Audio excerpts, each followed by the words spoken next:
माऊली माऊली माऊली माऊली माऊली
नमस्कार.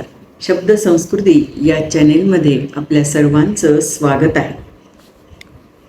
विठ्ठल विठ्ठल जय हरी विठ्ठल, विठ्ठल विठ्ठल जय हरी विठ्ठल. आजची कथा तुमच्या लक्षात आलीच असेल. कथेचं शीर्षक आहे वारी अंतरीची.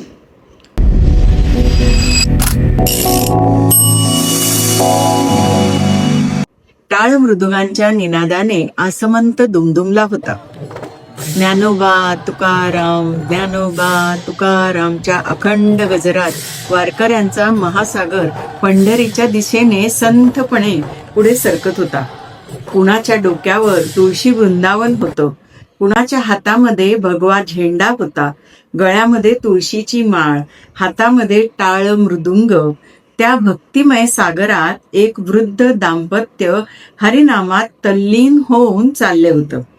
त्यांच्याही गळ्यामध्ये तुळशीची माळ, कपाळावर गंधाचा टिळा आणि डोळ्यामध्ये फक्त एकच आस, ती म्हणजे विठ्ठल भेटीची. काही वेळाने अभंगाच्या तालावर ती माऊली आनंदाने फेर धरून नाचू लागली. पावलं थकली नव्हती, जणू प्रत्येक पावलाला विठ्ठलाचा आधार. पण नियतीने अचानक वेगळं वळण घेतलं. आजींचा तोल गेला, त्यांचा श्वास अडकला. क्षणात सारे वारकरी गोळा झाले. हरिनामाचा गजर करीतच त्यांना तातडीने रुग्णालयामध्ये घेऊन गेले. रुग्णालयातील शांत खोलीत त्या निश्चल पडून होत्या. आजींच्या मनात अजूनही टाळ मृदुंगाचा नाद घुमत होता. डोळे पाणावलेले होते. आजींनी मनोमन हाक दिली, विठ्ठला, अरे विठ्ठला, यंदा तुझी वारी माझ्याकडून राहूनच गेली रे. असे म्हणता म्हणता त्यांचे डोळे हळूहळू मिटू लागले. तेव्हाच कानी अभंगाचे स्वर दुमदुमू लागले. चंद्रभागेच्या वाऱ्याचा शीतल स्पर्श त्यांच्या अंगावरून अलगद फिरला. त्या गारठ्याने त्यांनी हळूच डोळे उघडण्याचा प्रयत्न केला. आजींना समोर काहीतरी दिसत होतं. त्या पाहत होत्या.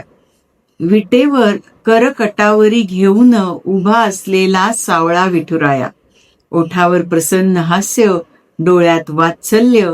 त्याच्या मुखकमलावरचे तेज पाहताच त्यांचे मन भक्तिभावाने भरून आलं. तो हसत म्हणाला, अगं माऊली, इतकी हळवी का झालीस? भक्तानेच माझ्याकडे यायला हवं असा नियम कुठे आहे? भक्तीची आर्त हाक मनापासून आली की मीच धावत येतो.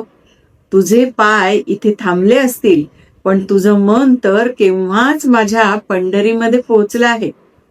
तुझी वारी अपुरी नाही, ती आज पूर्ण झाली आहे, असं म्हणत विठ्ठलाने तिच्या मस्तकावर प्रेमाने हात ठेवला.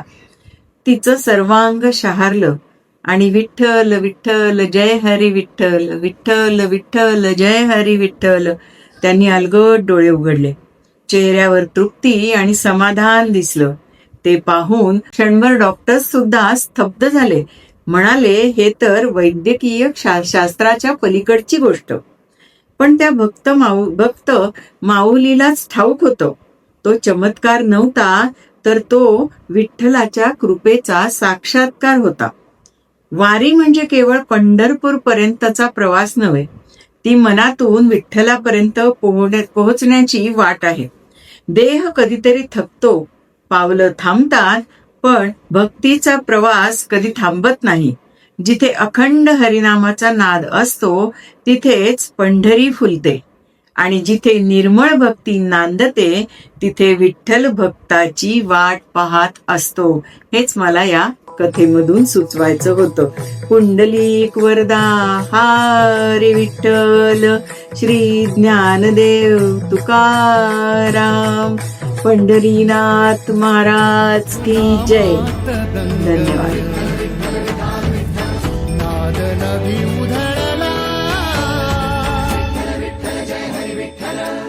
गजर माऊली